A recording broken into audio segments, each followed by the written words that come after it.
तो जितने भी लोग हैं अभी गुड इवनिंग। इतने आप आवाज और बोर्ड चेक कर लीजिए सब लोग। मैंने पोल लॉन्च किया हुआ है।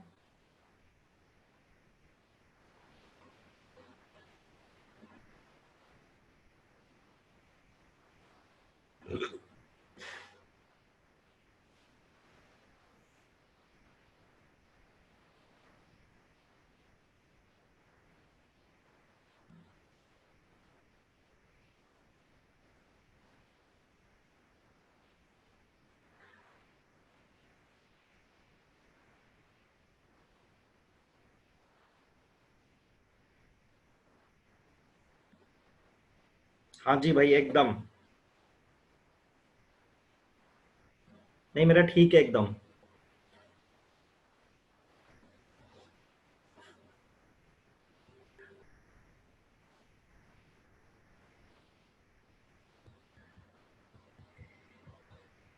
तो मैं थोड़ा वेट कर रहा हूँ, एक दो लोग अभी ज्वाइन कर रहे हैं, लोग अभी टाइम भी नहीं हुआ है। सबको गुड इवनिंग। एक बार सब आवाज और बोर्ड चेक कर लीजिए प्लीज। हम एक दो मिनट में क्लास स्टार्ट करेंगे, ठीक है।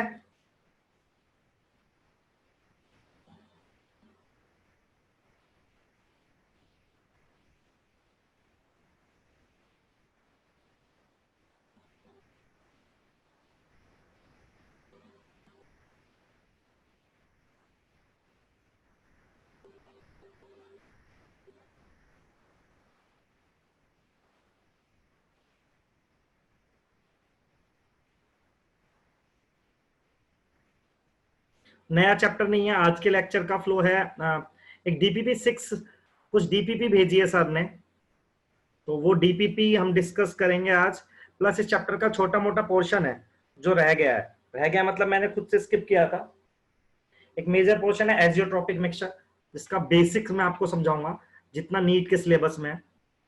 एजियोट्रोपी, यस एजियोट्रोपी में पढ़ा रहा हूँ आज। ठीक है, तो हम नेक्स्ट क्लास से अगला चैप्टर स्टार्ट करेंगे। अभी हम आज एजियोट्रोपिक मिक्सचर पढ़ लेंगे और इस चैप्टर की हाँ तो समरी बस देख ये लेंगे। रखा। हाँ हाँ।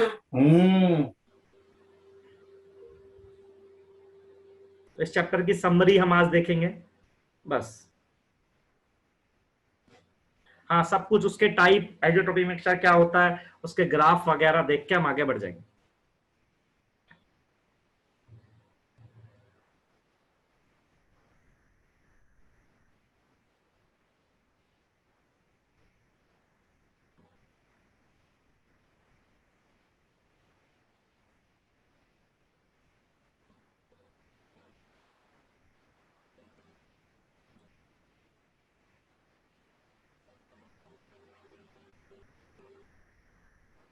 हाँ, आज चैप्टर एंड हो जाएगा बिल्कुल सर, इतनी मन्नतों के बाद आज चैप्टर हम एंड कर देंगे। कुछ क्वेश्चंस है वो हम करते रहेंगे साथ में, ठीक है। नॉर्मेलिटी कंसेप्ट मैं आज पढ़ा देता हूँ, नॉर्मेलिटी कंसेप्ट भी पढ़ा देता हूँ यार, ठीक है। नॉर्मेलिटी का कंसेप्ट भी मैं पढ़ा देता हूँ अभी भी आपको ऐसा है तो। चलो प्राची मुझे याद दिला देना, ठीक है, एजोट्रोपिक के बाद नॉर्मेलिटी पढ़ा देंगे।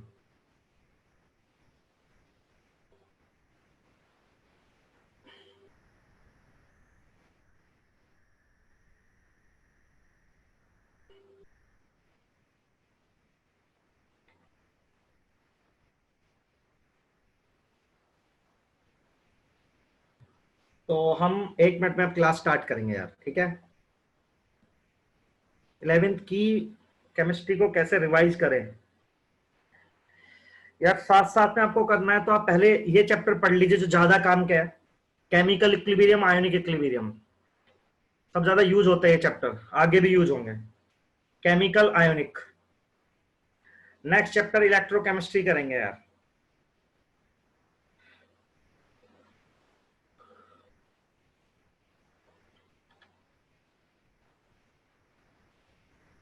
ओके, तो नेक्स्ट चैप्टर हम अगली क्लास से शुरू करेंगे बेटा। विच चैप्टर इज गोइंग ऑन? अच्छा सॉल्यूशन पढ़ा रहे हम बहुत ही दिनों से, तो आज एंड हो जाएगा। तो आज जो पहली बार जो लोग आए हैं वो बेसिकली क्या करेंगे, नेक्स्ट लेक्चर से नया चैप्टर स्टार्ट हो रहा है, तो आज वो समझेंगे, आज कुछ क्वेश्चंस भी कराएंगे, देखेंगे उनको, ठीक है। सॉल्यूशन चल रहा है, चैप्टर 2 एनसीईआरटी क्लास 12।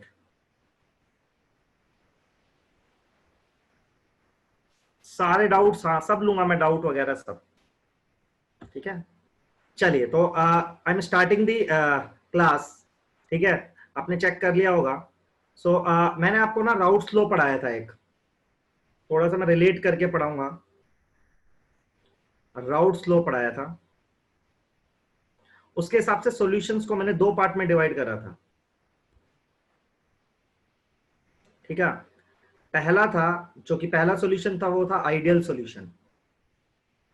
दूसरा सॉल्यूशन था नॉन आइडियल सॉल्यूशन, ठीक है। और नॉन आइडियल को भी मैंने 2 पार्ट में डिवाइड करा था, यदि आपको पता हो तो। एक था पॉजिटिव डेविएशन, एक था नेगेटिव डेविएशन। तो मैंने आपको बताया था, जहां पर ये इक्वेशन वैलिड है, पी टोटल बराबर P naught A x A plus P naught B x B, जहां पर ये वैलिड है उस सॉल्यूशन को बोलता है आइडियल सॉल्यूशन।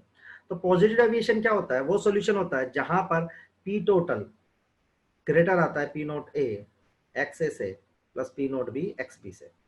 मैंने आपको ऐसे बताया था कि जो पॉजिटिव डेविएशन होता है उसमें जो नया फोर्स बनता है, मतलब ए और बी के बीच का जो इंटरेक्शन बनता है वो वीक बनता है। आपको याद हो तो ए और बी के बीच का इंटरेक्शन कैसा होता है, वीक होता है, जिसकी वजह से प्रेशर इंक्रीज होता है। सिमिलरली नेगेटिव डेविएशन मैंने आपको बताया था, P total less than P naught A x A plus P naught B x B. तो 2 तरह के सॉल्यूशन है, एक पॉजिटिव डेविएशन, एक नेगेटिव डेविएशन। पॉजिटिव डेविएशन में क्या हो जाता है, जो नया इंटरेक्शन बनता है वो वीक होता है, इसलिए वेपर प्रेशर ज्यादा आता है, जो नया फोर्स बन रहा है, जो सोल्यूट और सॉल्वेंट का इंटरेक्शन है। जो नेगेटिव डेविएशन है उसमें जस्ट रिवर्स होता है, here the interaction between the solute and solvent particle बहुत ज्यादा होता है, ठीक है। ज्यादा होने की वजह से होता क्या है, वेपर्स कम बनती है, तो पी टोटल लेस आता है। ऐसा मैंने कुछ आपको पढ़ाया था, ठीक है जी। अच्छा, अब मैं क्या चाहता हूं, मैं आपको पढ़ाना चाहता हूं आज, my topic is isotropic mixture. हम इसको रिलेट करेंगे,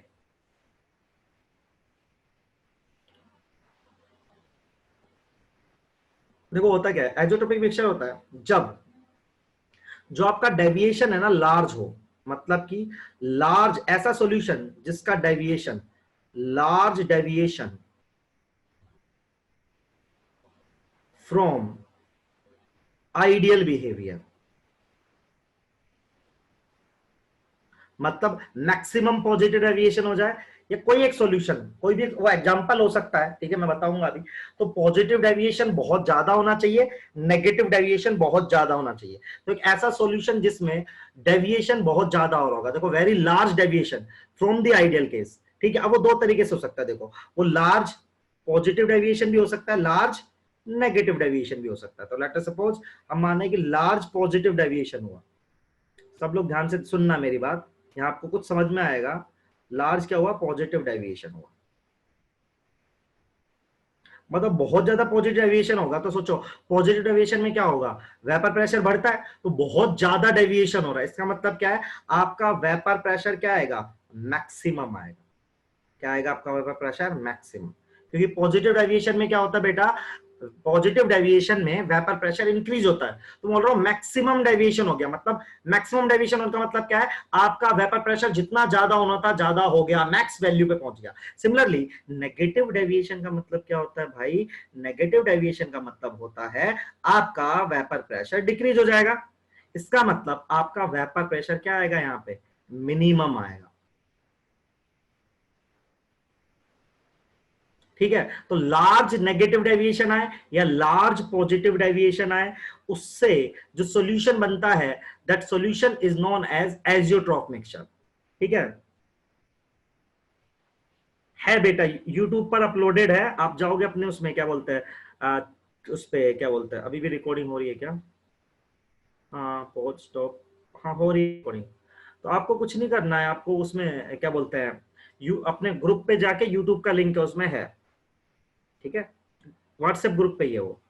तो देख सुन लो मेरी बात साहब, क्या आपको इतनी बात समझ में आती है क्या, कि लार्ज डेफिनेशन क्या है, लार्ज पॉजिटिव डेविएशन या large negative deviation. Large positive deviation या लार्ज नेगेटिव डेविएशन।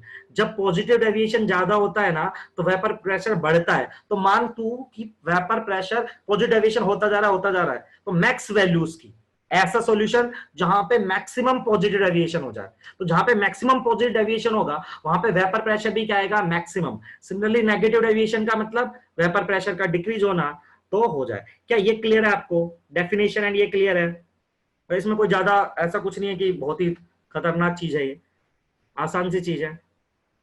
आप नींद में भी होगे ना अभी तो भी शायद चमक जाए, ऐसा सीन है इसका। तो चलो क्लियर है, बहुत ही खुशी की बात है, थैंक यू। अच्छा आगे क्या सीन है भाई, आ जाओ। अब देखो यार, अब ना दो टाइप के एजोट्रोपिक मिक्सचर होता है। अब आप इसके आगे का आपको खुद को समझ में आएगा, ठीक है। एक होता है मैक्सिमम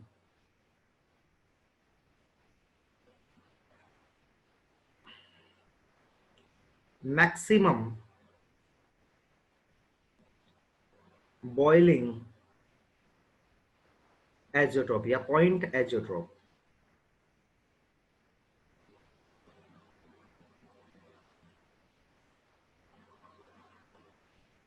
अच्छा एक बात बताओ मुझे सब लोग, एक चीज का आंसर करना, यदि वेपर प्रेशर इंक्रीज होगा तो बॉइलिंग पॉइंट का क्या होगा? बताओ सब लोग, देखता आपको कितना समझ में आया मेरी बात। वेपर प्रेशर इंक्रीज होता होगा तो बॉइलिंग पॉइंट का क्या होगा बेटा? सब लोग आंसर करो। डिक्रीज होगा। एक दो लोगों ने इंक्रीज लगा है नींद में, डिक्रीज होगा। Right right right. तो बॉइलिंग पॉइंट क्या बताया था आपको मैंने बेटा? बॉइलिंग पॉइंट बताया था जब एक्सटर्नल प्रेशर किसके बराबर हो जाएगा, वेपर प्रेशर के। तो बॉइलिंग पॉइंट वेपर प्रेशर बढ़ता है ना तो बॉइलिंग पॉइंट घटता है। उल्टा भी बोल सकते हैं, उल्टा क्या बोल सकते हैं, जब वेपर प्रेशर कम होगा तेरा बॉइलिंग पॉइंट बढ़ जाएगा। इसमें शायद शक नहीं होना चाहिए आपको, शायद शायद लगाना पड़ता है हमें क्योंकि हो सकता है छुट्टियां, घर में छुट्टियों पर है तो आप नोटबुक ही ना खोलते हो, ठीक है।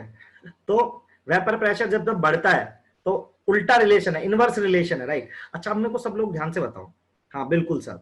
अच्छा एक बात बताओ, आपको मैक्सिमम बॉइलिंग पॉइंट लाना है। अब सब दिमाग लगाएंगे मेरी तरह, बहुत आसान है, ठीक है, बहुत आसान। मैक्सिमम तुझे क्या लाना है बेटा? मैक्सिमम बॉइलिंग पॉइंट लाना है मेरे को, ज्यादा ज्यादा बॉइलिंग पॉइंट लाना है। तो वेपर प्रेशर क्या चाहिएगा?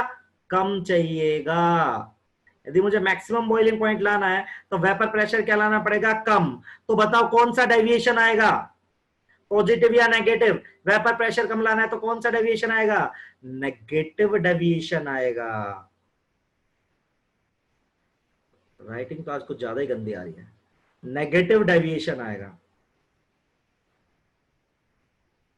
तो जब भी कोई बोले मैक्सिमम तो ये सवाल आएगा आपके नीट में सिंपल कि बताओ मैक्सिमम बॉइलिंग पॉइंट एजियोट्रोप किस डेविएशन के कारण बनता है। तो आप कैसे सोचो एग्जाम में, रट के थोड़ी ना जाएंगे हर चीज। तो हम बोलेंगे यार मैक्सिमम बॉइलिंग पॉइंट चाहिए, तो मेरा दिमाग बोलेगा मैक्सिमम बॉइलिंग पॉइंट मतलब वेपर प्रेशर क्या करूंगा मैं? कम।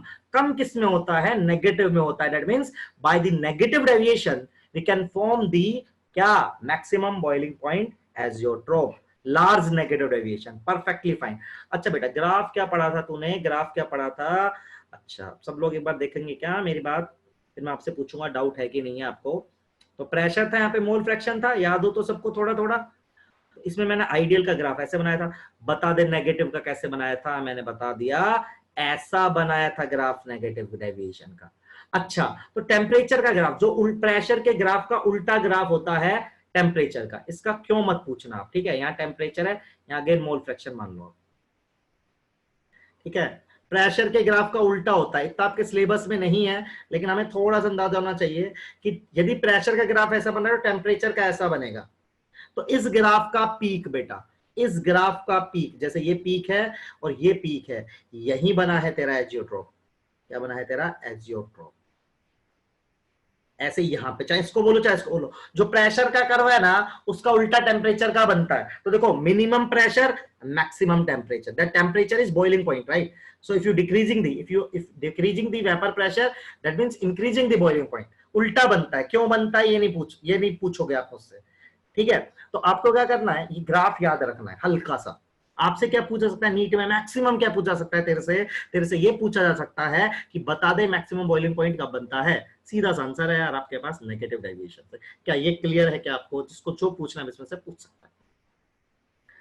जानवी चैप्टर खत्म हो जाएगा आज, कोशिश है ये मेरी, मेरी जिंदगी का टारगेट ही यही है कि इस चैप्टर को मैं उड़ा दूं आज।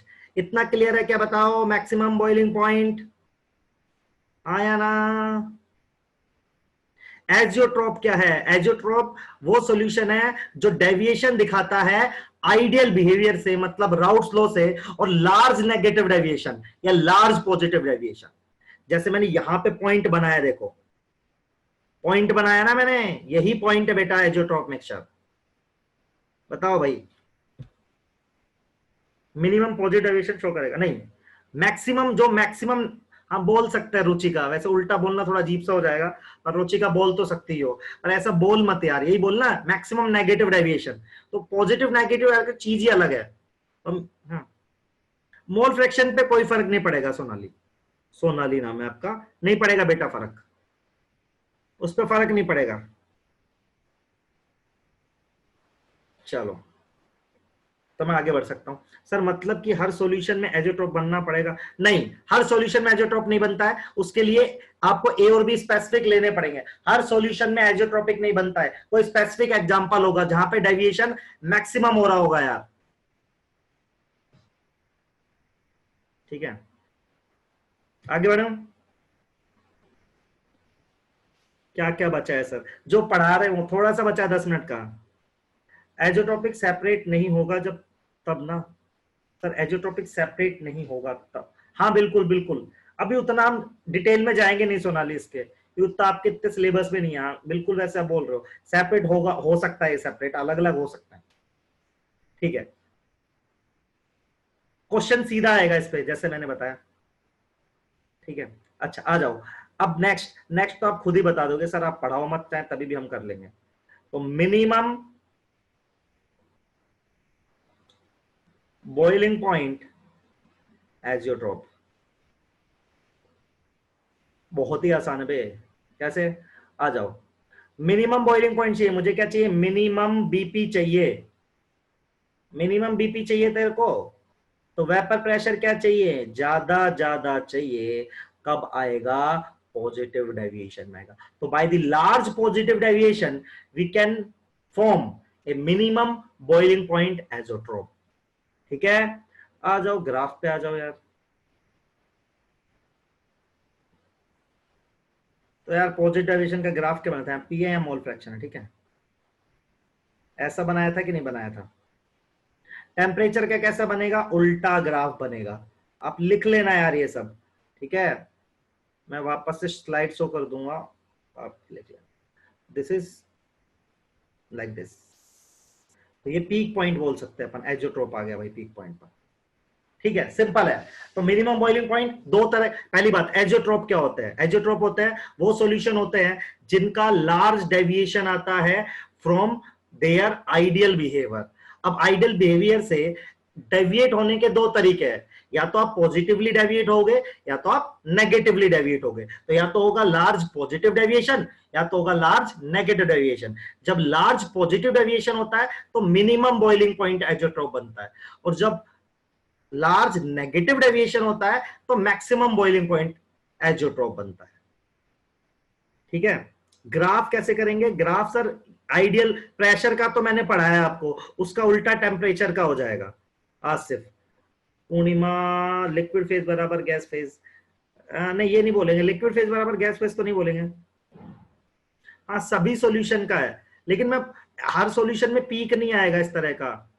ठीक है, अब अगला सवाल होगा एग्जाम्पल बता दो सर इसके। तो आपको एग्जाम्पल के लिए क्या करना है, सुन लो सब लोग, एनसीईआरटी पढ़ने खुद से, और खुद से अपने नोट्स में एग्जाम्पल लिख के लाना है, दे रखे एनसीईआरटी में एग्जाम्पल। हाँ डाउट बताओ, जिसको लिखना है भी वो लिख सकता है, यहां से पढ़ाया मैंने। Yes, it's a peak point, it's show maximum deviation, right Pragya, सही बोल रहे हो आप, कोई दिक्कत नहीं है मुझे। और हाँ एमसीक्यू के क्वेश्चन भी दूंगा, सब दूंगा। सॉल्यूशन का हाँ सॉल्यूशन में यूनिफॉर्म डेविएशन होगा, तो एक डेविएशन तो एक लिमिट तक ही होता है ना, वो तो हम बनाते हैं ग्राफ एक पॉइंट फिक्स पॉइंट पर। हाँ आज हम क्वेश्चन भी प्रैक्टिस कराएंगे यार, सब कराएंगे, आपकी सारी बातों का ध्यान रखा जाएगा इस क्वारंटाइन में। लिख लो सब, कर्व भी यूनिफॉर्म होगा। हाँ यूनिफॉर्म नहीं है यार, ऐसा ऐसा ग्राफ बनेगा ना कर्वेचर वाला, तो कहीं पे एक जगह पे परफेक्ट एजियोट्रोप आ रहा होगा। रखा तो जा रहा है, अब आपके घर वाले पीट रहे हैं आपको, तो उसमें मैं कुछ नहीं कर सकता हूँ, मैं तो सब चीज पढ़ा रहा हूँ। सब लोग नोट डाउन कर लो आप।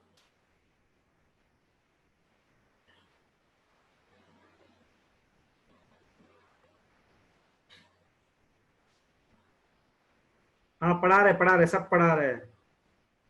ये भी लिखना है आपको, लिखना है तो लिख लो, नोट डाउन कर लो सब। क्वेश्चन भी कराऊंगा, सब कराऊंगा, टेंशन मत, सब कुछ कराऊंगा, सब कुछ, सब कराएंगे सब। यार स्मृति, हर सॉल्यूशन में ऐसा ग्राफ नहीं आएगा, एग्जैक्ट ग्राफ बना नहीं सकता ना, वैल्यूज नहीं पता मुझे तो यार, समझ रहे हो। आपको देखो यदि आपको एग्जैक्ट ग्राफ देखना है ना, यहाँ पे बनाया है मैंने, क्या नाम से, स्मृति, आप देख सकती हो ना स्क्रीन पर, या आपके नोट्स में भेजूंगा, तो थोड़ा जूम नहीं हो पा रहा, तो आप चेक कर लेना, ठीक है। ये ग्राफ देख रहे हो, ये वाले, ये एग्जैक्ट ग्राफ है वैल्यूज के साथ, तो विल चेक। ठीक है स्मृति, आपका क्वेश्चन है ना, आप एक ग्राफ देख लेना।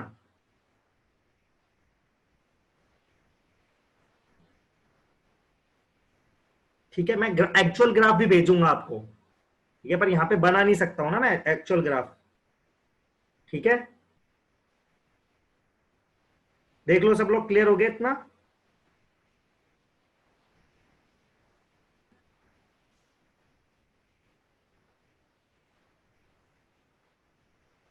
हाँ डाउट बताओ, मधुस्मिता, डाउट क्या है बेटा, एक्चुअल ग्राफ ये है, ये एक्चुअल ग्राफ है यार, मैं आपको भेजूंगा, आप इसको पढ़ लेना, ये ग्राफ पढ़ लेना, आप, आपको समझ आ जाएगा, आप जो पूछ रहे हो उसमें आ जाएगा आपको, जो मेरे से आप क्वेश्चन पूछ रहे हो ना, आप इस ग्राफ को देखोगे समझ में आ जाएगा बेटा। मैंने बहुत बेसिक बताया, बहुत ज्यादा नहीं आता आपके एग्जाम में,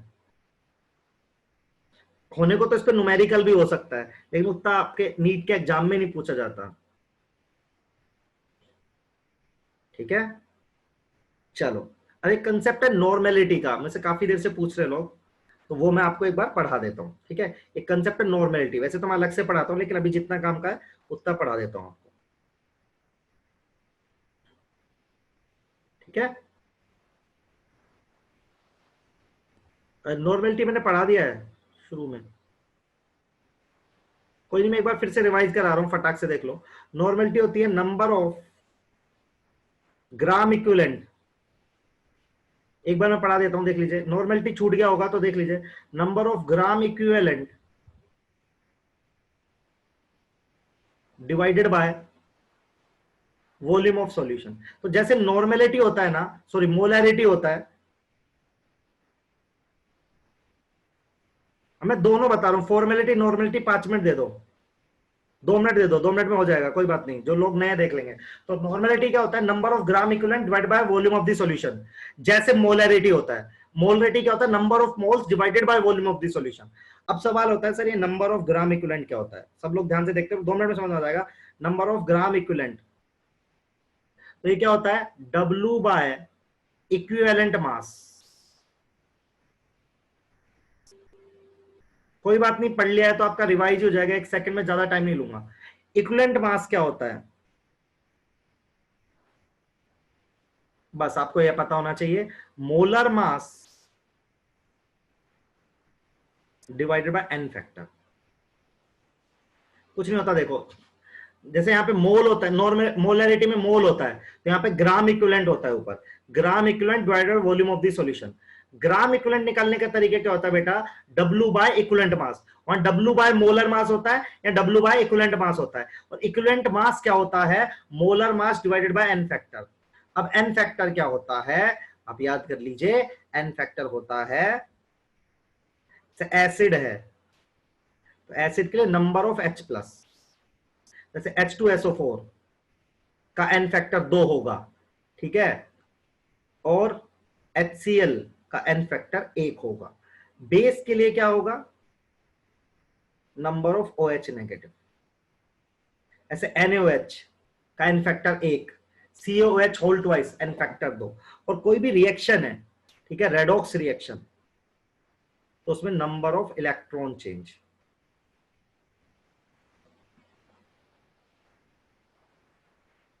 ठीक है, तो देखो, हाँ मैं फॉर्मेलिटी भी बता दूंगा, सब बता दूंगा। एक क्वेश्चन करवा दूं इसका छोटा सा, ऐसा क्या 49 ग्राम H2SO4 की नॉर्मेलिटी निकालनी है आपको।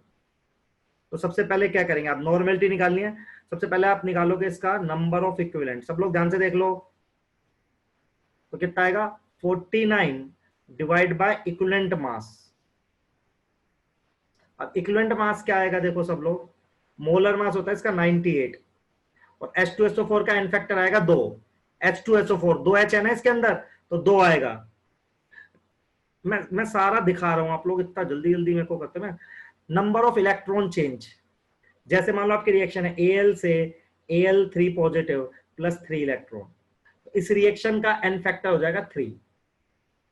ठीक है, एसिड के लिए नंबर ऑफ H प्लस होता है, जितने H प्लस होंगे वही उसका एन फैक्टर हो जाएगा।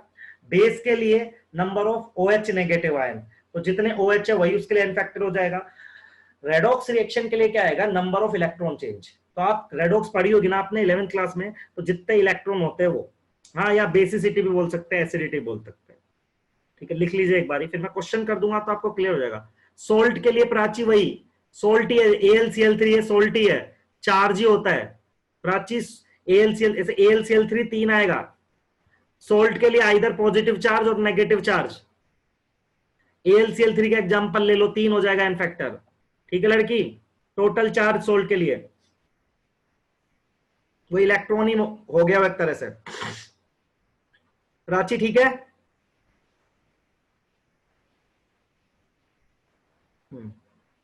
तो देखो यार, अब मैं आपको एक क्वेश्चन करके बता रहा हूं।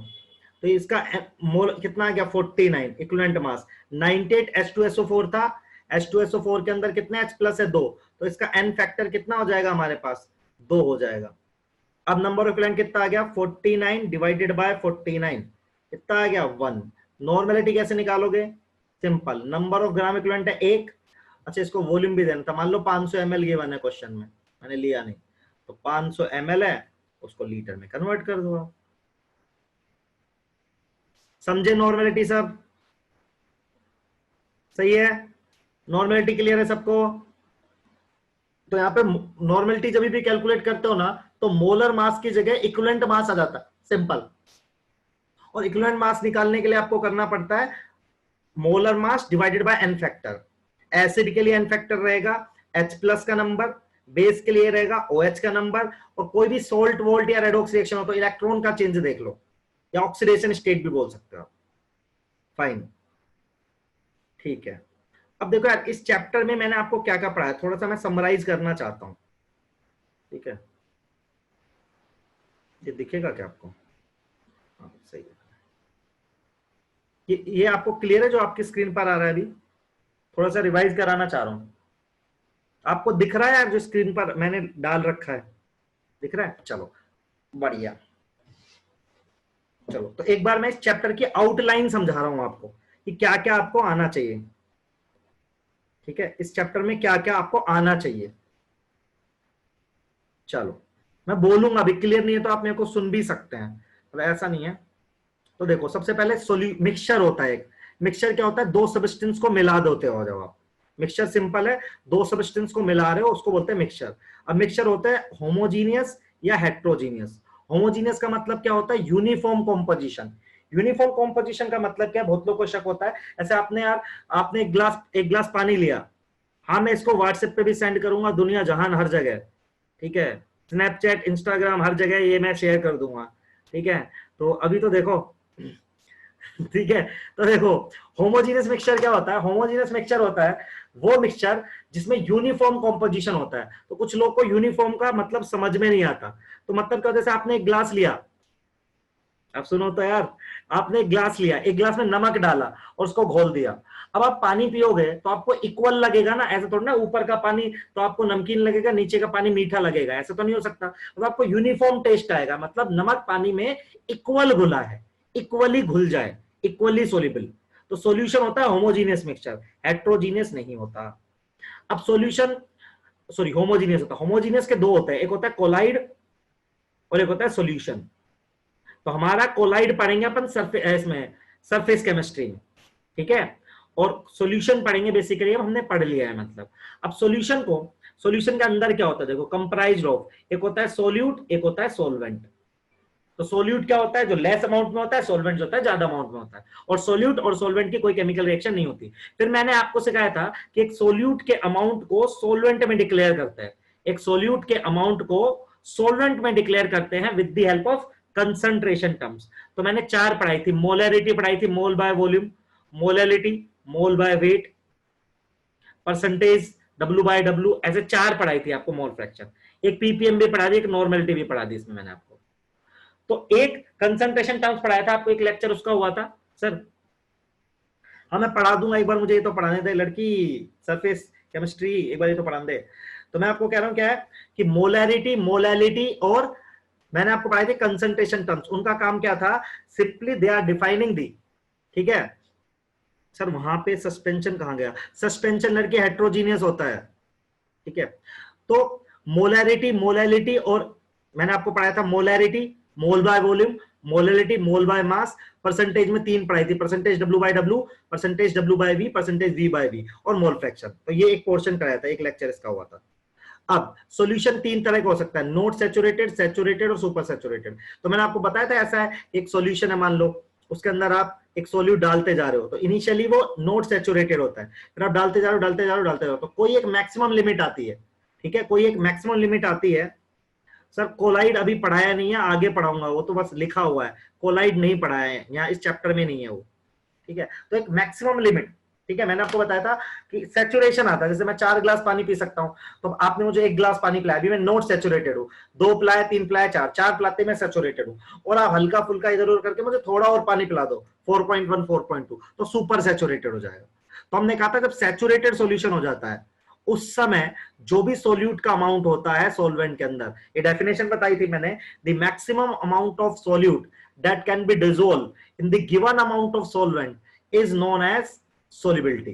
तो यहां से मैंने आपको सोल्युबिलिटी बताया था, याद हो तो।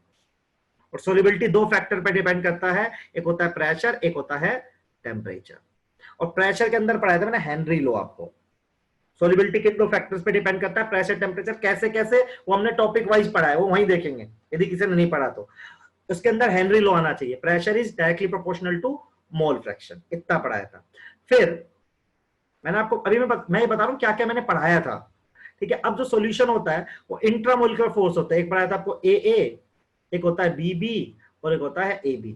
इस बेसिस पे हमने सॉल्यूशन को डिवाइड किया था कितने पार्ट में, याद है सबको, ideal non ideal, right. Ideal में ए इंटरेक्शन बी इंटरेक्शन बराबर होता है ए बी के, पॉजिटिव डेविएशन में A interaction B interaction is greater than A B interaction, negative deviation में ए बी वाला बेसिकली ज्यादा होता है। तो वहां से हमने टाइप ऑफ सॉल्यूशन पढ़े थे। फाइनली हमने एक सॉल्यूशन की प्रॉपर्टी पढ़ी थी जिनको बोलते हैं कोलिगेटिव। तो एक पढ़ा था हमने relative lowering of vapour pressure, एक पढ़ा था हमने elevation in boiling point, freezing point और ऑस्मोटिक प्रेशर। तो हमने ये फॉर्मूले पढ़े थे, ये मैंने कल भी पढ़ाए थे आपको। अभी इन पे क्वेश्चन कराऊंगा मैं बहुत सारे। तो इस चैप्टर का बेसिक पोर्शन ये है। अब मैं ये क्यों बता रहा हूं, सुनो मैं क्यों बता रहा हूं।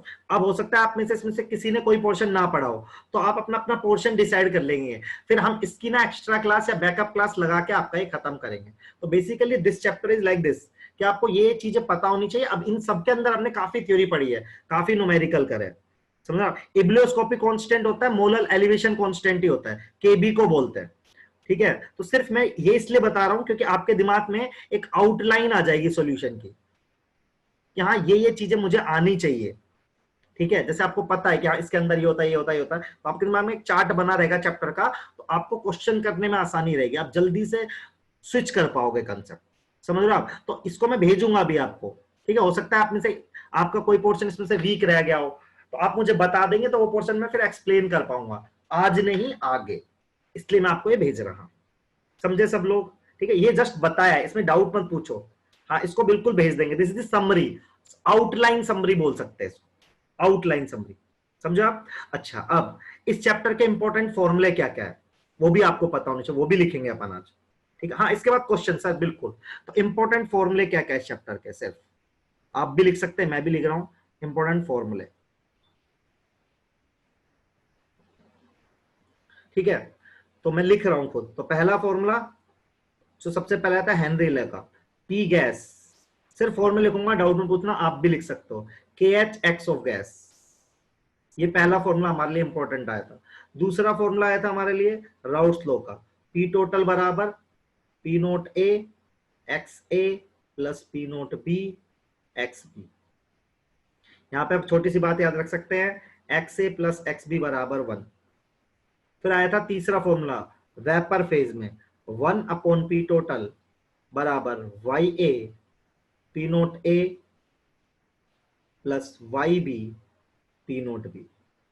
यहां पे भी आगे एक छोटी सी बात याद रख सकते हैं, क्या, y A plus Y B equals to 1। Next formula RLVP का, तो उसमें फॉर्मूला था P naught minus P S divided by P naught बराबर एक्स ऑफ सोल्यूट। ठीक है, एक बार आप ये लिख लीजिए, मैं पेज स्विच करूंगा, जिसको लिखना है लिख ले, मैं आगे बढ़ूंगा। ये जस्ट फॉर्मूले बता रहे हो यार, आप अपने माइंड में रख सकते हैं ना, एटलीस्ट आप अपने माइंड में रख सकते हैं। एक्स ऑफ सोल्यूट को ऐसे भी लिख सकते हो आप, N divided by N plus N.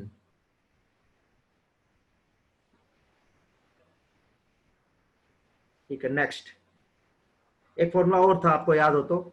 ठीक है, 5th नंबर पर P naught minus P S divided by P S, याद है? उसको हमने लिखा था W B by M B W A divided by M A. 6th formula हमने पढ़ा था डेल्टा टीबी बराबर के B into M. 7th formula हमने पढ़ा था डेल्टा टी एफ बराबर के एफ इंटू एम। यहां पे आप याद रखोगे के बी पानी के लिए हमेशा जरूरत पड़ती है बहुत बारी। यहां पे आप याद रखोगे के एफ पानी के लिए कितना, 1.86। 8th पाई बराबर क्या, सी आर टी। ठीक है, ये भी लिख लो फटाफट, ये लो प्रीवियस स्लाइड। ये सब मैं 5 किसी का नहीं है, 5 हमने आरएलवीपी में डिफाइन करा था, 5 हमने आरएलवीपी में डिफाइन करा था। आप नोट्स देखेंगे ना, मिल जाएगा सब। अलीम यदि हो जाए तो यार डन लिख देना प्लीज। ये मैं इसलिए लिखवा रहा हूं, आपके दिमाग में पिक्चर सेट हो जाएगी यार, तो आप फटाफट फटाफट कोई भी न्यूमेरिकल कर पाओगे।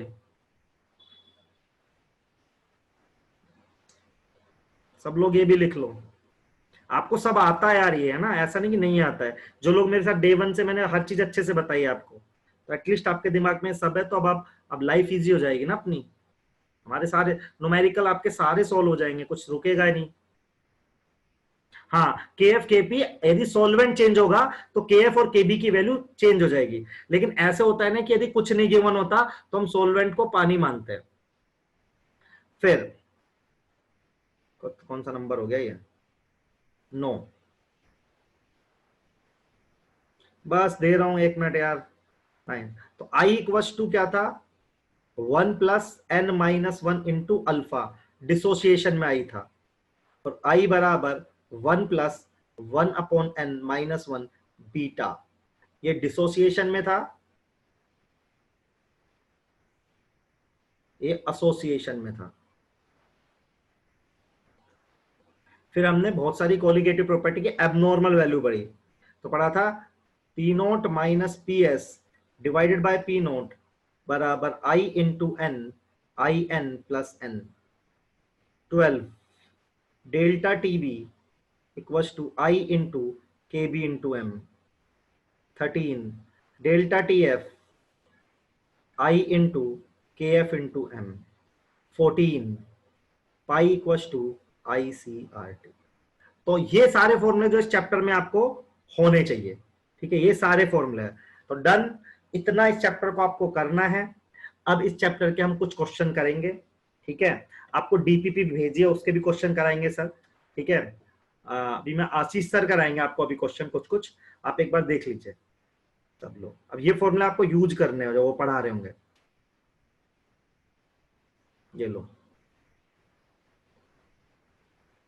आज नहीं हो पाएगा तीसरा चैप्टर, आज तो यार यही चैप्टर हो पाएगा ना,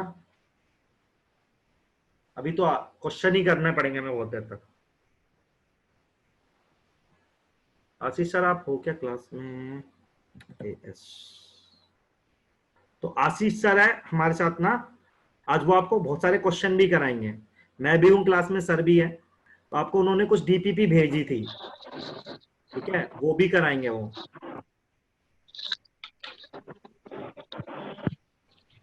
सबसे पहले सब ये फॉर्मूले लिख लो। हाँ प्राची डाउट्स ले लेंगे यार, एक मिनट, ये वाले क्वेश्चंस, हाँ वो सारे क्वेश्चंस करा रहे हैं जिनमें आपको डाउट है, ठीक है।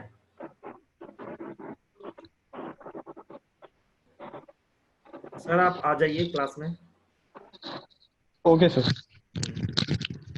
सबने लिख लिया? एक बार बताओ सबने लिख लिया क्या? डन लिख दीजिए। एक मिनट सर मैं पूछ लेता हूँ, जिसने लिख लिया सब डन लिखो फटाफट।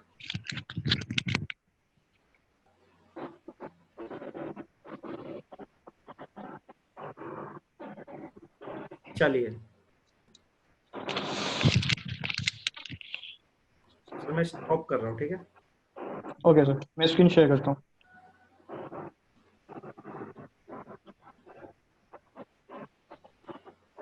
ये मैं भेज दूंगा अर्पिता, ये मैं भेज दूंगा आपको, स्लाइड भेज दूंगा बेटा।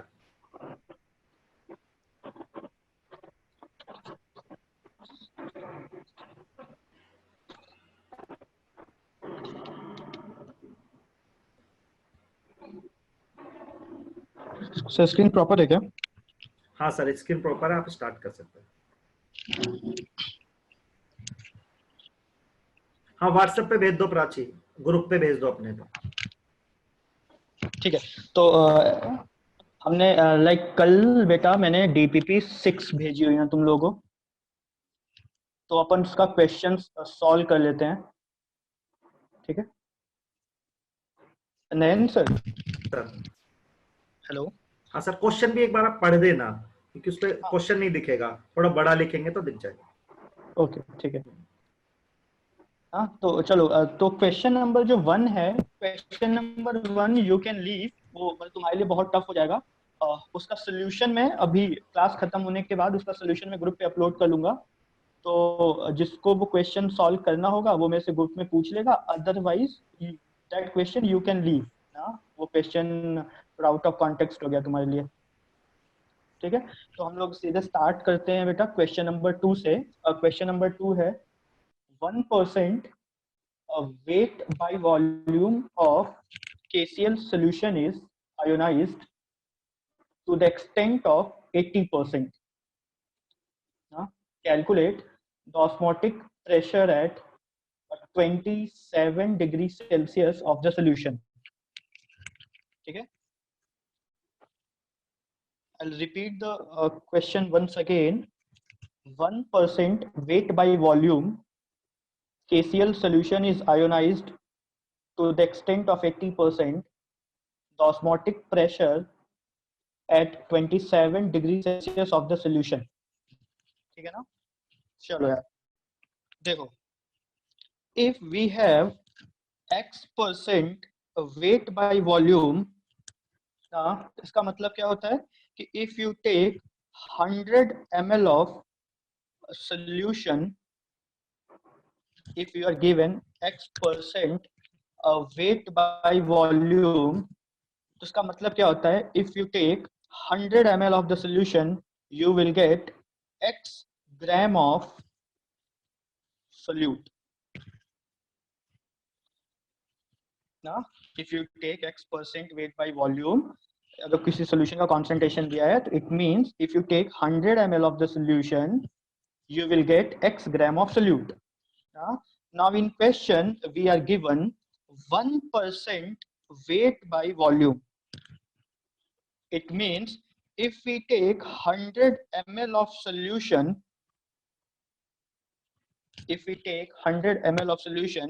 we'll get 1 gram of solute, and here the solute is beta KCl. Here the solute is KCl. Okay. Now we know if we take 100 ml of solution, we'll get 1 gram of KCl. Now we'll use the formula pi is equal to I CRT. Where what is pi? Pi is osmotic pressure. What is I? I is Van 't Hoff factor.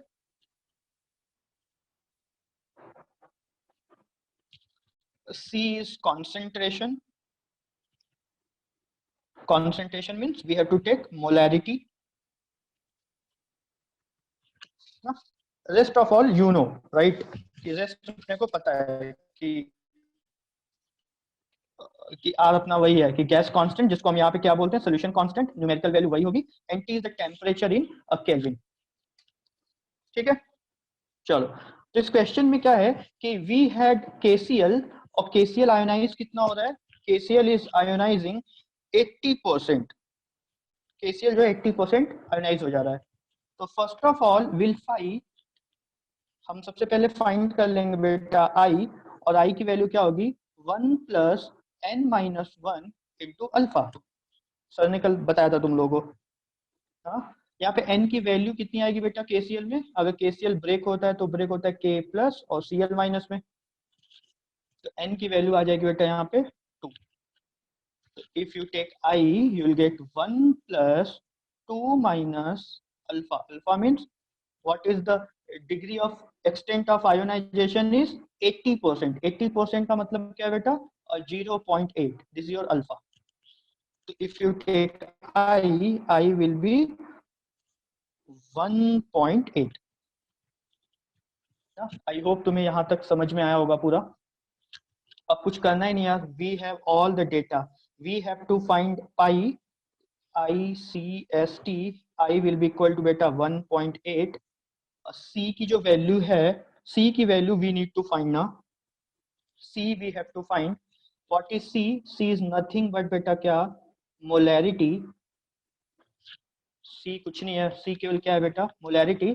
और molarity के देखो अपने को पता है कि अगर हम 100 ml ऑफ सोल्यूशन लेते हैं तो अपने को सॉल्यूट कितना मिलेगा बेटा? 1 ग्राम. तो मोलैरिटी क्या होता है? Number of moles of solute divided by बेटा volume of solution in litre. तो सोल्यूशन का वॉल्यूम अपने को पता है 100 ml. सोल्यूट का मास पता है बेटा 1 ग्राम. अपने को क्या करना है? मास ऑफ सोल्यूट को डिवाइड कर देंगे मोलर मास से, तो what will get? Will get the moles. तो यहाँ पे पुट करते हैं हम लोग. मोल्स कैसे निकलेगा? मास divided by what will be the molar mass of KCl.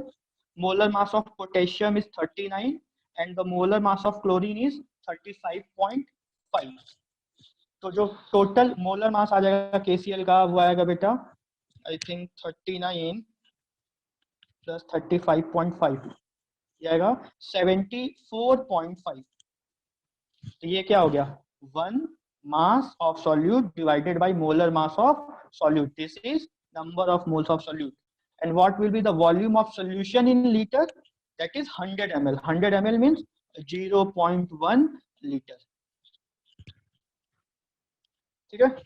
तो here if you see, if you put I की वैल्यू आ जाएगी बेटा 1 divided by 74.5 divided by 0.1.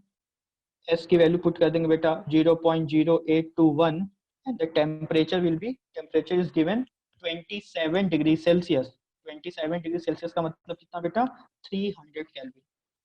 Calculate कर लो एक बार, देखो आंसर कितना आ रहा है. Just calculate it. What I suppose answer आएगा 5.94 atm. एक बार तुम लोग भी कर लो.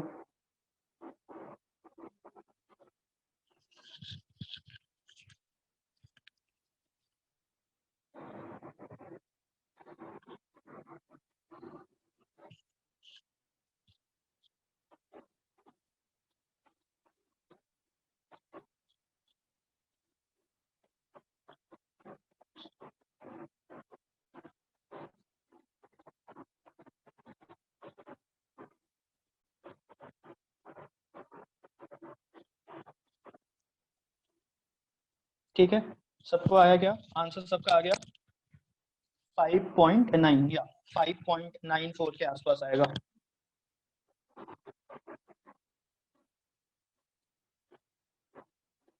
यस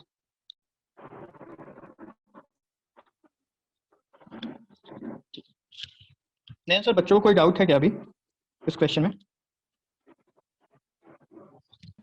अभी किसी को डाउट नहीं है सर, आ गया सबका आंसर। आ गया। नेक्स्ट क्वेश्चन में जाएं अपन। क्वेश्चन ले सकते हो आप। Okay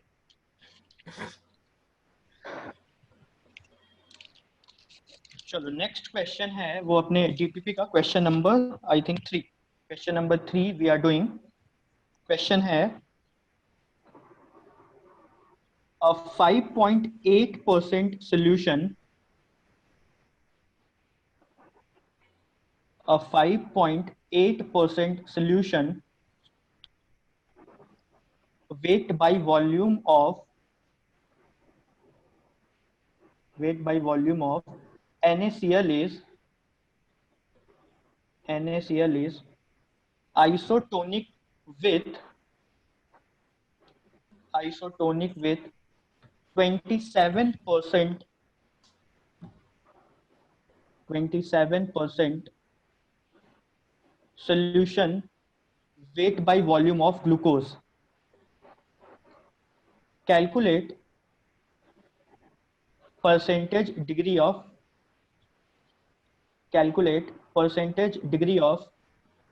ionization of NaCl.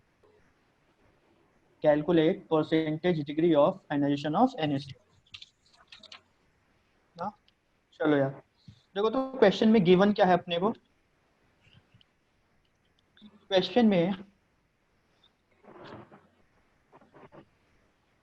अपने को जो गिवन है we have 5.8%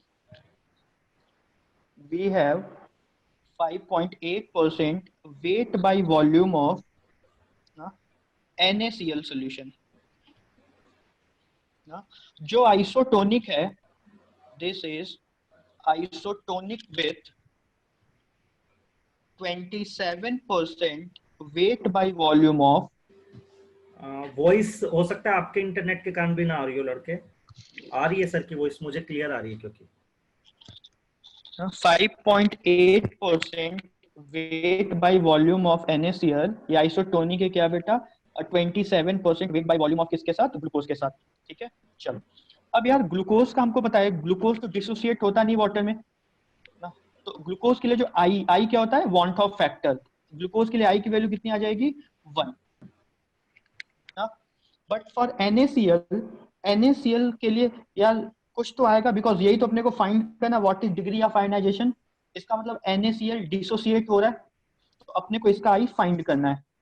we need to find I of NaCl। ठीक है ना। अब आइसोटोनिक का मतलब क्या है कि यार osmotic pressure of NaCl will be equal to osmotic pressure of glucose. Osmotic pressure of NaCl will be equal to osmotic pressure of glucose. और ऑस्मोटिक प्रेशर का फॉर्मूला क्या होता है बेटा? We know ICRT। इसका मतलब क्या है? I of NaCl C of NaCl R into T will be equal to glucose का I कितना है बेटा? 1 into concentration of glucose into R into T। RT cancel हो गया तो what will get? I of NaCl C of NaCl is equal to concentration of glucose। तो अब अपना मेन टास्क है क्या कि अपने को सबसे अब फाइंड करना है concentration of NaCl और concentration of glucose। जो हमने पहले क्वेश्चन में किया था बेटा कि अगर तुम्हारे पास X% वेट बाय वॉल्यूम है इसका मतलब क्या होता है?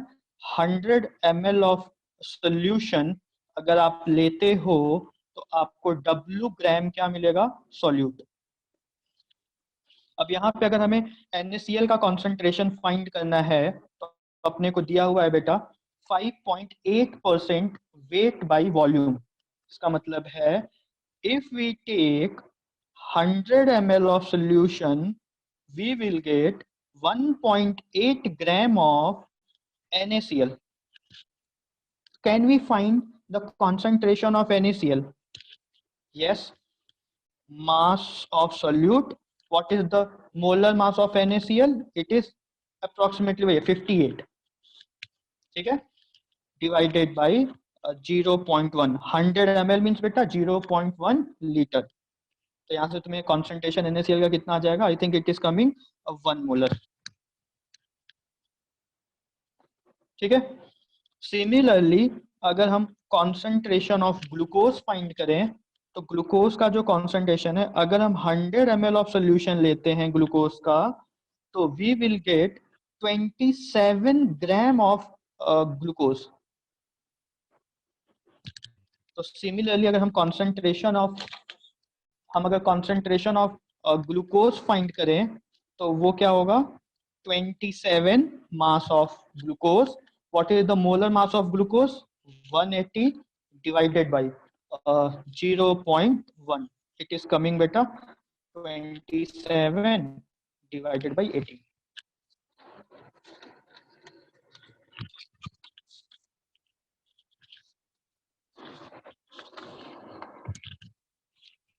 ठीक है, ये आ गया है क्या सबका?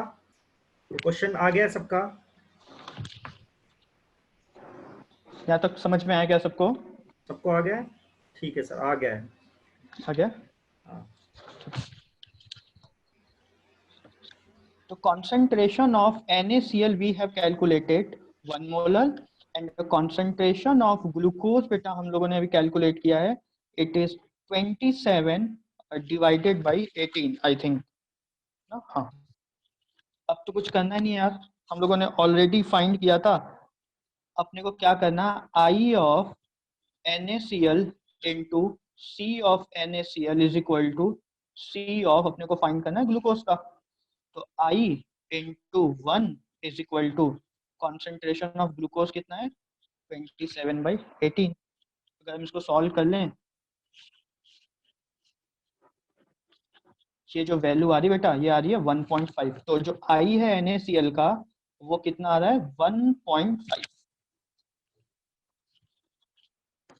जो I है NaCl का वो आ रहा है 1.5 NaCl. अब तो सर ने कल फॉर्मूला हम लोगों को बताया ही था, I is equal to 1 plus n minus 1 into alpha. I is 1.5. 1 plus NaCl के लिए बेटा n की वैल्यू कितनी आएगी ना? n की वैल्यू आएगी बेटा 2, क्योंकि अगर हम एक मॉलिक्यूल लेते हैं बेटा तो उससे कितने हमें पार्टिकल्स मिलते हैं, कितने आयंस वापस से मिल रहे हैं हमें? 2. 1 plus 1 2. हो गया सर, ये हो गया तो कर लेंगे. एक बार पिछला पेज दिखा दीजिए, कुछ बच्चों को पिछला पेज देखना है सर, ये तो हो जाएगा सर. ठीक है, देख लीजिए सब लोग, सॉल्यूशन नोट डाउन कर लीजिए. यदि किसको दिक्कत है तो पूछ ले, मैं किसको दिक्कत है सॉल्यूशन के किसी भी स्टेप में तो पूछ सकता है. क्लियर है तो डन लिख सकते हैं सब लोग.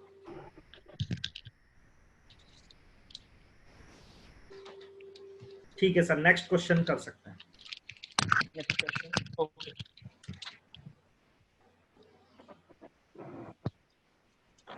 ग्लूकोज का I1 हो जाएगा यार, दोनों के ऑस्मोटिक प्रेशर को इक्वल रख देंगे, बस इतना सा करना है आपको इस क्वेश्चन में. हम लोग क्वेश्चन नंबर सॉल्व करें. क्वेश्चन नंबर 2 स्क्रीन पे दिख रहा है सर, विजिबल है क्या स्क्रीन पे क्वेश्चन? हाँ विजिबल. आप क्वेश्चन को शॉर्टकट में लिख दीजिए व्हाइट पेपर पे, वो समझ जाएंगे. इन्होंने अटेम्प्ट कर रखा है क्योंकि काफी लोगों ने. ठीक है. नहीं ये एक्चुअली डीपीपी में क्वेश्चन ही है, इस वजह से पूछ रहा हूँ. अच्छा, फिर तो आपको लिखना पड़ेगा सर शॉर्टकट में, और आप दे दीजिए थोड़ा शॉर्टकट में लिख के दे दीजिए क्वेश्चन. ठीक है, कम दिख रहा है. चलो यार, क्वेश्चन अपने पास ऐसा है कुछ, क्या क्वेश्चन है कि 75.2 ग्राम हम लोग ले रहे हैं फिनॉल. फिनॉल का फॉर्मूला होता है यार C6H5OH. ये हम लोगों ने फिनॉल लिया है, जो डिसॉल्व किया हम लोगों ने. Phenol is dissolved in 1 kg of solvent. हमने इसको 1 kg ऑफ सॉल्वेंट में डिसॉल्व किया है. ठीक है, और जो सॉल्वेंट है अपने पास, जो सॉल्वेंट है, सॉल्वेंट का जो KF दिया बेटा वो दिया है 14. सॉल्वेंट का जो KF है वो है 14, और जो डिप्रेशन इन फ्रीजिंग पॉइंट है, जो डिप्रेशन इन फ्रीजिंग पॉइंट है, सर थोड़ा साइड कर लीजिए, दिख नहीं रहा कुछ। ठीक है sir. The depression in freezing point है बेटा, वो है 7 केल्विन। अपने को फाइंड क्या करना है, अपने को फाइंड करना है परसेंटेज ऑफ फिनॉल डाइमराइजेस। सर ने कल डाइमराइजेस का मतलब हम लोग को बताया था। तो सब लोग ये वाला क्वेश्चन अटेम्प्ट करेंगे। 75.2 ग्राम फिनोल 1 केजी में घोला है अपन ने। KF गिवन है आपको, डेल्टा TF गिवन है, आपको बताना है बीटा। तो सब लोग अटेम्प्ट करेंगे इस क्वेश्चन को, ट्राई करो सब लोग। ये DPP का क्वेश्चन नहीं है, ट्राई करो सब ये क्वेश्चन। एक बार सब लोग ट्राई कर लो 2 मिनट के लिए, फिर सॉल्व करते हैं अपन इसको। किसी ने पूछा था ग्लूकोज का I बराबर 1 क्यों है, मधुस्मिता शायद, क्योंकि बेटा ये डिसोसिएट नहीं हो रहा है। डिसोसिएट नहीं होगा तो बताया था ना I बराबर 1 होता है, और डिसोसिएशन में I ग्रेटर देन 1 होता है, एसोसिएशन में लेस देन 1 होता है। आई जो क्वेश्चन करा रहे ग्रुप पे ही भेज देंगे हम।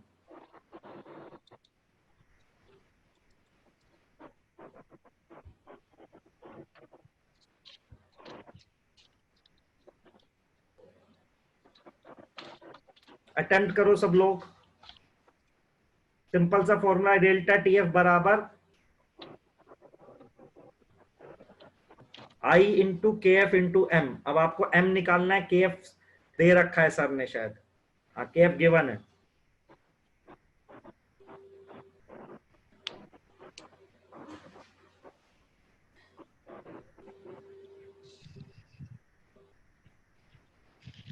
तो क्वेश्चन हट गया।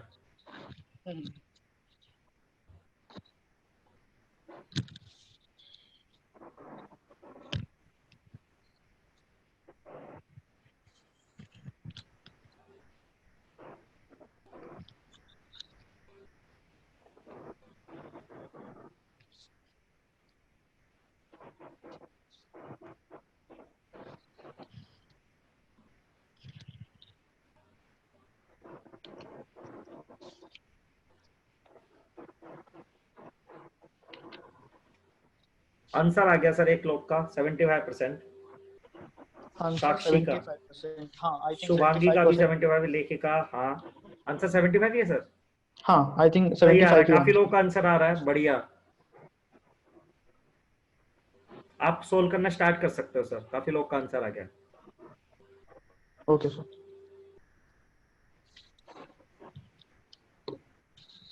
चलो यार अपन सॉल्व करते हैं इसको। देखो तो now we have the formula delta TF is equal to KF into IM। ये फॉर्मूला हम लोग अप्लाई कर लेंगे। अभी जब फॉर्मूला अप्लाई करने जाएंगे यार, delta TF we have 7 kelvin, KF की जो वैल्यू है बेटा वो है अपने पास 14 इनटू, अब M, अपने को M की वैल्यू निकालनी है, व्हाट इज द मोलैलिटी। तो मोलैलिटी क्या होता है यार, the number of moles of solute divided by क्या होता है, mass of solvent in kg।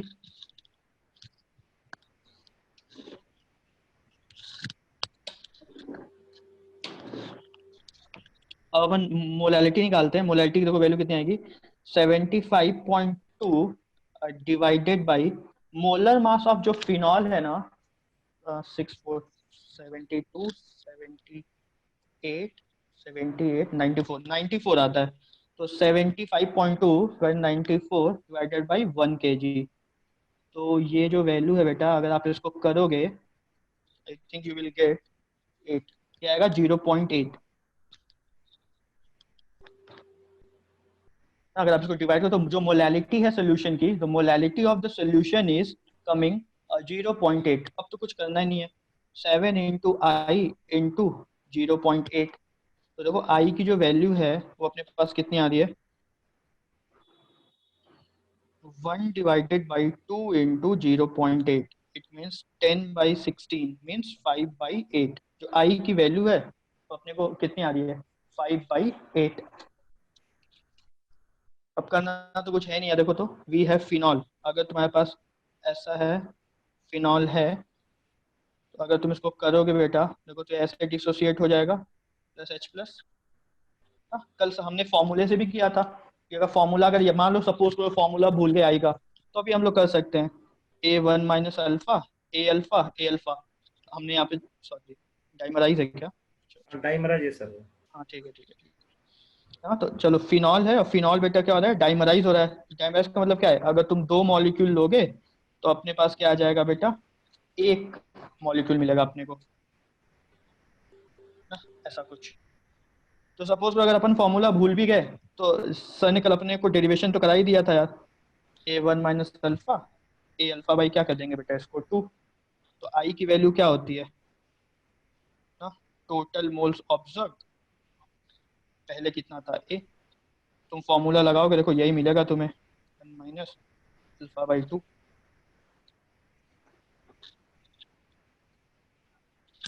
आई हम लोगों ने निकाल लिया है, आई की वैल्यू कितनी है 5/8। 5/8 is equal to 1 minus alpha by 2।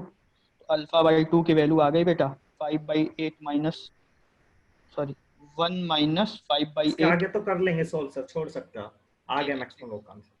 Alpha की वैल्यू आ गई 3/4 74%। चलिए सर डन है। ये किसी इसको किसी में इस क्वेश्चन में किसी को डाउट है? इस क्वेश्चन में किसी कोई डाउट? हो गया सबसे? चलिए नेक्स्ट क्वेश्चन दे दीजिए सर। अब हम क्वेश्चन करेंगे क्वेश्चन नंबर 8 जो हमारे डीपीपी का है ना। इस पे हमने एक्चुअली क्वेश्चन किया नहीं था, देखो तो डीपीपी का question number 8। The vapour pressure of a solvent eight 293 Kelvin is 100 mm of Hg. Then the vapor pressure of solution containing 1 mole of a strong electrolyte, that is AB2, in 99 moles of the solvent at 293 Kelvin is. Question देख लो यार एक बार सब लोग।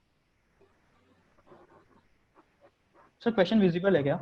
उतना नहीं है visible, आप लिख देना, मेन टर्म्स लिख दीजिए आप, ठीक है तो उसमें क्लियर हो जाता है फिर क्वेश्चन। चलो देखो तो अपने को क्या दिया यार, vapour pressure of solvent. Vapour pressure of solvent, कई बच्चों को डाउट ये होता है कि सर ये तो यहाँ पे प्योर वर्ड नहीं लिखा हुआ है यार।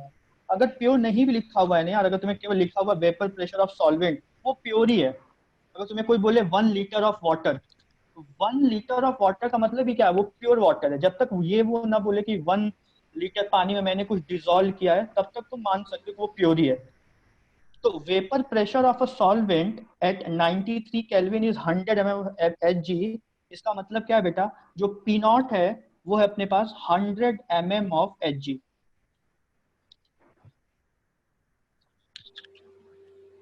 ठीक है, अब क्या किया हम लोगों ने, then the vapour pressure of solution containing, इसमें अब हम लोगों ने क्या किया है, जो भी हमारे पास अमाउंट था, हम अमाउंट है वो है सॉल्वेंट का 99 मोल्स। हमारे पास जो सॉल्वेंट है वो 99 मोल्स था, इसमें हमने 1 मोल AB2 ऐड किया है। और वो कैसा है बेटा, अ स्ट्रॉन्ग इलेक्ट्रोलाइट। और अगर तुम्हें आयनिक इक्विलिब्रियम याद हो, स्ट्रॉन्ग इलेक्ट्रोलाइट का मतलब क्या होता है, स्ट्रॉन्ग इलेक्ट्रोलाइट का मतलब होता है जिसका अल्फा, अल्फा मतलब डिग्री ऑफ डिसोसिएशन कितना हो जाए 1। इसका मतलब क्या है बेटा, अगर हम AB2 लेंगे तो ये सीधे सीधे किसमें कन्वर्ट होगा यार, A प्लस, और क्या हो जाएगा ये 2B माइनस। तो इसके लिए हम I की वैल्यू निकाल सकते हैं क्या, इसकी I की वैल्यू क्या आएगी देखो तो 1 प्लस n-1, और अल्फा की वैल्यू कितनी है अपने पास 1, तो वैल्यू कितनी आ गई 1 प्लस 3 माइनस 1, कितना आ गया 3। हाँ, स्ट्रॉन्ग इलेक्ट्रोलाइट के लिए जो अल्फा की वैल्यू होती है वो आती है बेटा 1। ठीक है, अब यार कुछ करना है नहीं अपने को, क्वेश्चन अब सीधे सीधे अपना सॉल्व है। अपन यूज करेंगे formula P is equal to P naught X A, P A is equal to P naught A x A. But अब यहाँ पे ये तो वांट ऑफ फैक्टर लग रहा है, तो अपने को पता है P naught N A plus N B. और सर कल ने बताया था तुम्हें बार बार कि अगर वांट ऑफ फैक्टर इंट्रोड्यूस करना है तो वांट ऑफ फैक्टर इंट्रोड्यूस कहाँ पे होगा, Na प्लस INB, क्योंकि डिसोसिएट कौन हो रहा है, सोल्यूट, तो I से मल्टीप्लाई भी किसको करेंगे हम लोग, सोल्यूट को। ठीक है, अब देख लो यार, Pa is equal to P naught 100 into Na की वैल्यू है बेटा 99 प्लस NB की वैल्यू कितनी थी बेटा 1 मोल, और I कितना आया 3, तो 3 इंटू 1, तो वैल्यू आ गई 100 इंटू 99 डिवाइडेड बाई 102 ना। इसको कैलकुलेट कर लो एक बार, देखो आंसर कितना आ रहा है। मेरे हिसाब से कुछ 97 के आसपास 97 आएगा। आ रहा है, 97 काफी लोगों ने दिया। 97 ये mm होता है। डीपीपी का सवाल है इसलिए सर कर रहे हैं, ये आपको पहले से मिल गया होगा साक्षी। 97 ही आ रहा है सर, आ गया काफी लोग। अगर किसी को कोई डाउट है किसी स्टेप में तो पूछो यार। किसी को डाउट है इस क्वेश्चन में?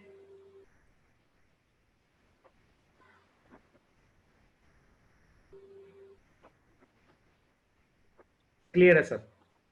ओके,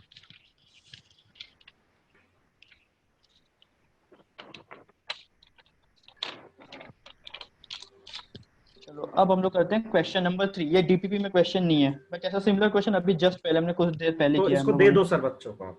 हाँ, ये क्वेश्चन आप लोग अटेम्प्ट करेंगे यार, जो सर दे रहे हैं, थोड़ा सा लिख दीजिए आप, शॉर्टकट में तो कर लेंगे। क्वेश्चन क्या है बेटा, वी क्वेश्चन है अपने पास आपकी इसकी, हाँ 0.004 molar Na2SO4 is isotonic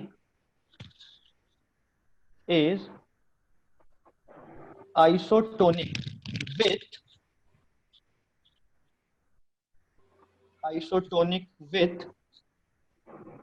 0.01 molar glucose. तो तुम्हें बताना है अल्फा ऑफ Na2SO4, तुम्हें इसका Na2SO4 का अल्फा बताना है। 1 मिनट का टाइम है, फटाफट आंसर दो। अल्फा का मतलब होता है डिग्री ऑफ डिसोसिएशन।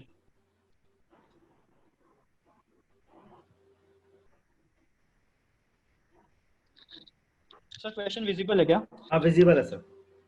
सब लोग इस क्वेश्चन को अटेम्प्ट करो यार प्लीज, आसान सवाल है, अभी थोड़ी देर पहले भी कराया था हमने ऐसे क्वेश्चन आपको।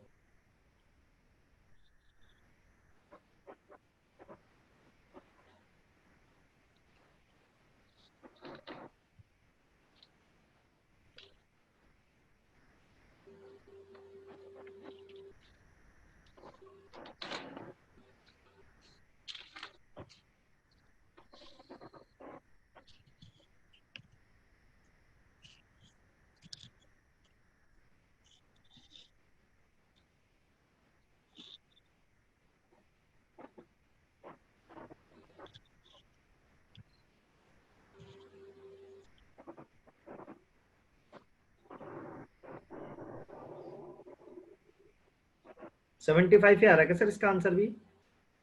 आई थिंक सर, करना पड़ेगा एक बार। हाँ आप कर दीजिए, काफी लोग का आंसर आ गया क्योंकि। ठीक है, चलो बेटा देखो, तो पाई इज इक्वल टू अपने पास क्या है, CST। अपने को पता है पाई क्या होता है, CST, और वांट ऑफ फैक्टर लगा देंगे तो फॉर्मूला क्या बन जाएगा, pi is equal to ICST। Isotonic का मतलब अपने सबको पता ही है, आइसोटोनिक का मतलब होता है जब वेपर प्रेशर दोनों का क्या, सॉरी ऑस्मोटिक प्रेशर दोनों का हो जाएगा क्या, सेम। तो अगर अपने को करना है हम लोग करेंगे pi of Na2SO4 will be equal to pi of glucose. ठीक है, इसका मतलब I कॉन्सेंट्रेशन तो पता ही अपने को 0.004 इज इक्वल टू ग्लूकोज का जो अपना आएगा 0.01 मोलर। ग्लूकोज का अगेन ना बार बार ये याद रखना, बहुत लोग बार बार पूछे ग्लूकोज का जो I है बेटा, ग्लूकोज का I कितना आएगा 1। रीजन क्या I का, क्योंकि वो डिसोसिएट होगा ही नहीं, तो उसका अल्फा कितना होगा 0। 1 plus 1 minus alpha is equal to I। जब ग्लूकोज डिसोसिएट ही नहीं होगा तो अल्फा की वैल्यू कितनी आ जाएगी 0, और 0 का मतलब I की वैल्यू कितनी आ गई 1। तो ग्लूकोज के लिए I की वैल्यू 1 है, तो 1 इंटू कॉन्सेंट्रेशन करोगे तो वही वैल्यू आनी है। देखो तो I की वैल्यू कितनी आ जाएगी यहाँ से, यह आएगा 0.10 10 to the power -2, ये है 4 into 10 to the power -3. I think it is 10/4. It is coming 2.5, right? अब तो कल सर ने हम लोग को फॉर्मूला बता ही रखा यार, 1 + n-1 अल्फा। और Na2SO4 के लिए बेटा जो अपने पास Na2SO4 के लिए जो n की वैल्यू है वो कितनी आएगी, 3, क्योंकि जाएगा 2Na+ और सल्फेट आयन में। तो 2.5 = 1 + 3 - 1 into अल्फा। यहाँ देखो तो 1.5 = 2 अल्फा। अल्फा की वैल्यू कितनी आ गई, 1.5/2 मीन 0.75। यस, जिसका भी आंसर आया था 75% इज राइट। अगर किसी को कोई डाउट हो तो एक बार सर को बता दो। नहीं सर, डाउट नहीं है। किसी को डाउट है तो पूछ सकता है। डीपीपी में अगर कोई भी क्वेश्चन और अगर मेरे को सॉल्व करने की जरूरत है किसी को तो बता दो, मैं अभी सॉल्व रुक कर जाते हैं। देता हूं। डीपीपी में किसी को क्वेश्चन पूछना है यदि आप में से? डीपीपी नंबर क्या है सर? DPP number 6 sir. 6 में किसी को कोई डाउट पूछना है? डीपीपी नंबर 6 में किसी को कोई डाउट पूछना है तो लिख दे चैट पे, जो आपको 6 नंबर की डीपीपी दी गई है।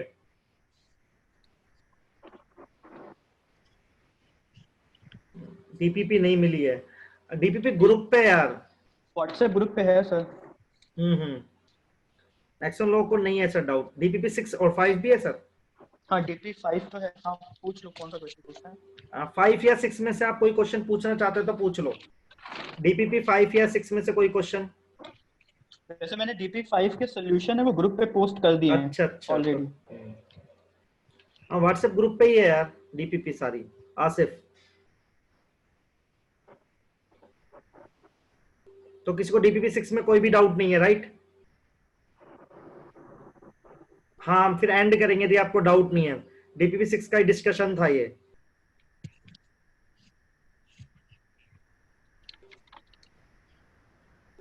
हाँ, तो सर डन है ना इसके बाद? हाँ सर डन है। अब देखते हैं कुछ मिसलेनियस क्वेश्चन पूरे चैप्टर का 10-15 में कल तक इनको सेंड कर कल दूंगा। आपको 10-15 क्वेश्चन का और सेट दे देंगे मिसलेनियस। तो हाँ, आप अभी जा सकते हो, टाइम हो चुका है। हाँ, सॉल्यूशन भी भेज देंगे इसका हम, ठीक है? चलिए फिर, ओके सर, थैंक यू सबको, थैंक यू। फर्स्ट क्वेश्चन का सॉल्यूशन भेज देंगे सर, फर्स्ट क्वेश्चन का सॉल्यूशन भेजेंगे, ठीक है? चलिए सर।